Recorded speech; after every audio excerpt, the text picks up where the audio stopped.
Louis Pasteur, Robert Koch y la bacteriología.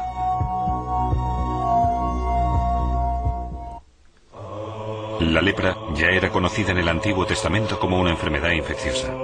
Sin embargo, se creía que la causa propiamente de la enfermedad era la ira de Dios hacia la humanidad pecaminosa. En la Edad Media, varias epidemias despueblan extensas regiones de Europa. En pocos años, arrebatan la vida de millones de personas.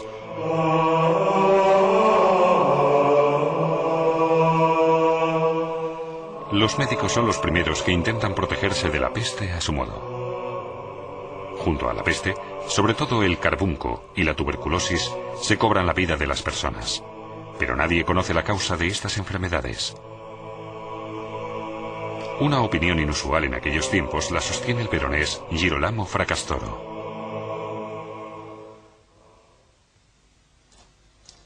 Unos seres vivos diminutos son los verdaderos causantes de la enfermedad, pero no consigue demostrarlo. Con la invención del microscopio se abre a la humanidad un mundo completamente nuevo y asombroso. Uno de los primeros usuarios de este instrumento es Anthony van Leeuwenhoek, comerciante de pañuelos en el municipio holandés de Delft. Su pasión son las ciencias naturales. Examine lo que examine con su microscopio simple, por todas partes ve siempre minúsculos seres vivos. Incluso una gota de agua, recogida de una charca, ofrece un espectáculo impresionante. Miles de diminutas criaturas en movimiento. Leeuwenhoek también es el primero en describir las bacterias. Las descubre en su propia placa dental. En lo sucesivo se impone el uso del microscopio, sobre todo como divertimento de la alta sociedad. Los grandes sucesos científicos, por el contrario, no llegan. Muy pocos conocen la auténtica repercusión de esos extraños animalitos en las personas. Entre ellos, Athanasius Kircher. Sospecha que son los patógenos de la peste.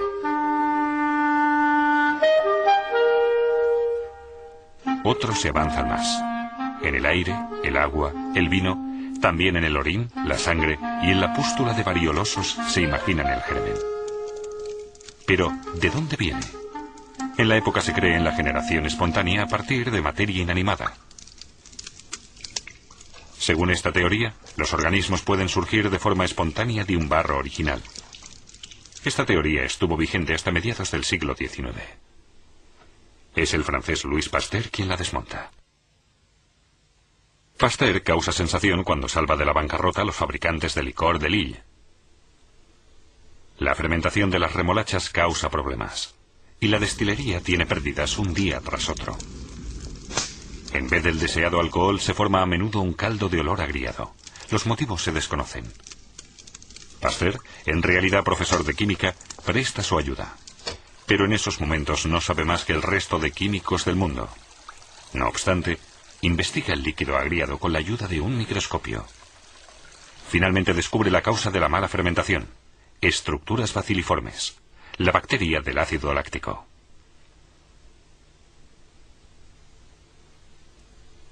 (1857). Pasteur es nombrado director del Departamento de Ciencias Naturales de su antigua escuela, la Escuela Normal en París. Dejando la química a un lado, se centra ahora en los microorganismos. Demuestra que los gérmenes se propagan por el aire. Una comisión convocada por él mismo reconoce los experimentos de Pasteur. Es la refutación absoluta de la teoría de la generación espontánea. En su país natal, Pasteur combate las enfermedades del vino con un procedimiento que permite eliminar los gérmenes, sometiéndolo a un breve calentamiento, que más tarde recibirá el nombre de pasteurización. Toda Francia habla de los bacilos, incluso el emperador Napoleón III. En 1865 el mundo de la moda en París está horrorizado. La industria de la seda del sur del país peligra. Una misteriosa enfermedad afecta a buena parte de los gusanos de seda. Junto con su asistente, Émile Duclos, Pasteur investiga la enfermedad de estos gusanos. De nuevo, identifica unas bacterias. Más tarde, Pasteur descubre que los pollos que han sido vacunados con el agente patógeno atenuado del cólera aviar se vuelven inmunes. Pasteur intenta de forma parecida encontrar una vacuna contra la rabia.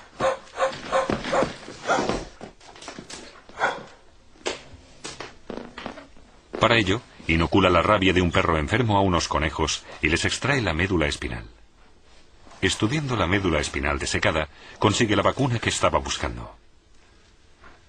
En el propio perro se hallaba la vacuna que hacía posible la curación y la inmunidad. El 6 de julio de 1886 llegan al laboratorio de Pasteur una madre con su hijo de 9 años.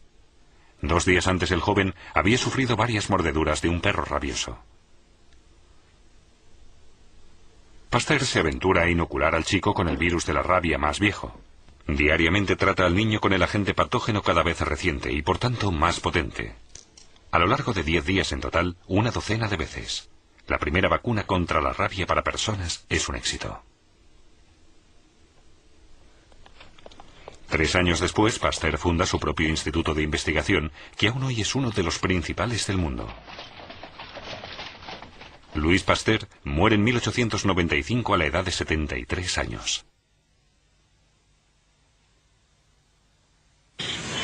En esa época, mientras Pasteur estudia los gusanos de seda enfermos, un joven médico auxiliar en el Hospital General de Hamburgo empieza a destacar: Robert Koch.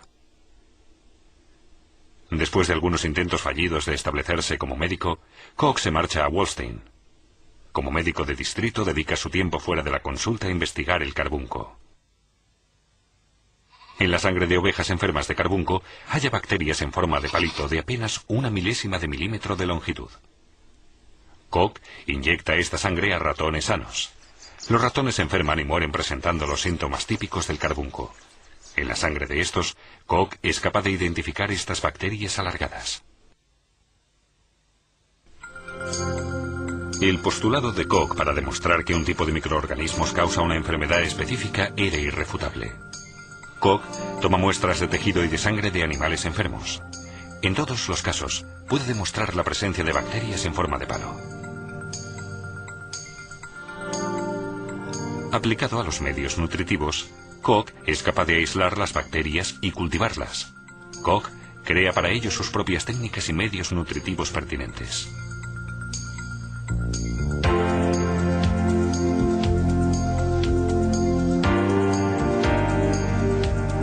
Inyectadas en animales de laboratorio sanos, se reproducían los síntomas característicos de la enfermedad.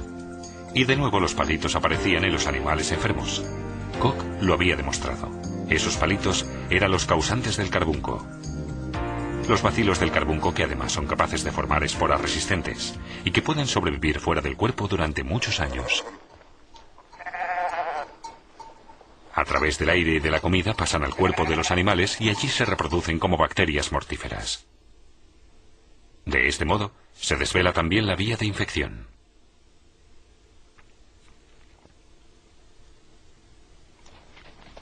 En 1880, Koch es nombrado director del Departamento de Salud Imperial creado 4 años antes en Berlín.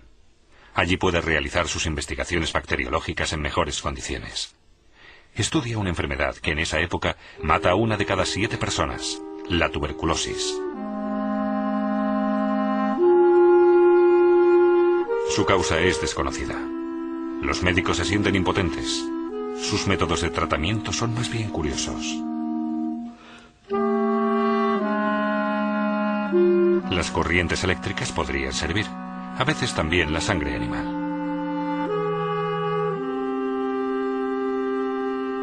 La tuberculosis hace estragos principalmente en las viviendas subterráneas oscuras de la clase trabajadora, favorecida por los pésimos hábitos higiénicos. Sin embargo, no deja en paz al resto de clases sociales. Quien puede permitírselo, intenta curar la enfermedad en un sanatorio.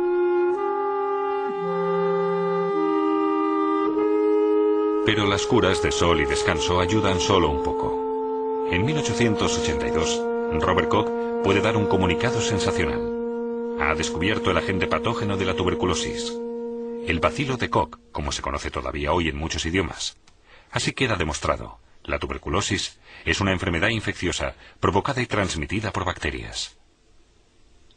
En los trópicos aguarda a Koch otra nueva misión. El cólera ha salido de la India y ha avanzado hasta Egipto. Koch viaja contracorriente de la epidemia, primero hacia Alejandría y después hacia la India, al delta del Ganges. Descubre el patógeno en 1883. En la colonia británica del Cabo, en Sudáfrica, Koch investiga la peste bovina. De nuevo en India, la temida peste bubónica.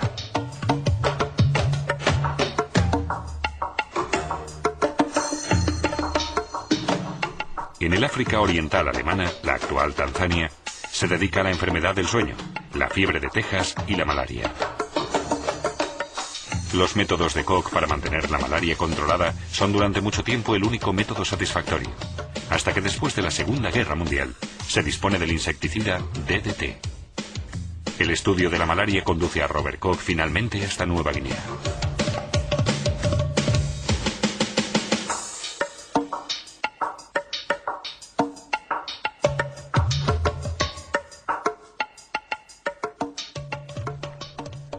Todos los éxitos van acompañados de derrotas. El método desarrollado por él contra la tuberculosis, la tuberculina, resulta ineficaz. La esperanza de haber encontrado finalmente un medicamento se desvanece. Un fracaso que Koch nunca pudo superar realmente. No obstante, la tuberculina sirve en cambio para diagnosticar la tuberculosis. El 12 de diciembre de 1905, un día después de su cumpleaños, Koch recibe el premio Nobel por sus trabajos sobre la tuberculosis. El 27 de mayo de 1910, muere Robert Koch.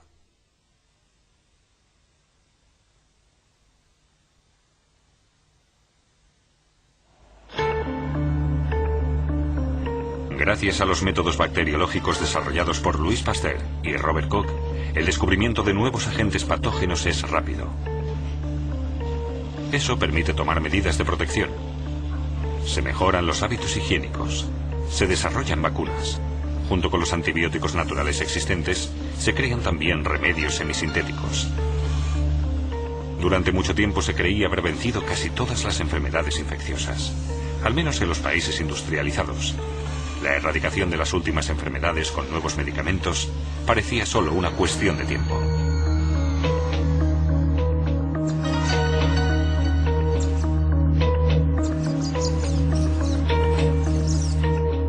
Pero el optimismo de los científicos se esfuma pronto. Pese a todos los esfuerzos, ni una sola vacuna logra curar el inofensivo catarro causado por un virus. Lo mismo con el temido virus del VIH, causante del SIDA.